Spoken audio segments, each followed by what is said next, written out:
Hello students, welcome to GSC. তোমাদের একটা খুব দাবি ছিল যে স্যার 1 থেকে 30 পর্যন্ত স্কোয়ার আমরা সবাই জানি, কিন্তু 30-এর পরে আমরা কি করে করব তাড়াতাড়ি উইথাউট ক্যালকুলেটর। চলো সেটার জন্যই আজকে একটা ছোট্ট ভিডিও তোমাদের জন্য নিয়ে এসেছি। ধরো 49 স্কোয়ার আমি তোমাকে দিলাম, 3টে দাগ টানতে পারবে?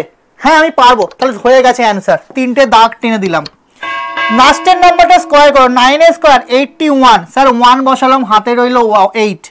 প্রত্যেকটা নাম্বার গুণ করো, যতগুলো ওপরে দেখতে পাচ্ছ। 4 9 36, 36 2 72, হাতে 8 রয়েছে। 72 আর 8 80, এখনো হাতে 8 রইল। প্রথম নাম্বারটা স্কোয়ার করো, 4 স্কোয়ার 16, 16 আর 8 24, হয়ে গেল স্যার অ্যান্সার 2401। ওকে, তাহলে তোমরা আমাকে কমেন্টে জানাও যে স্যার 78 এর স্কোয়ারটা কত হবে। আমাকে তোমরা কমেন্ট সেকশনে জানাও, আমি বলে দেবো কার অ্যান্সারটা ভালো হয়েছে, ঠিক হয়েছে অ্যাকচুয়ালি। আর ভিডিওটা সবার মধ্যে ছড়িয়ে দাও, কেমন? থ্যাংক ইউ ভেরি মাচ, আবার দেখা হবে।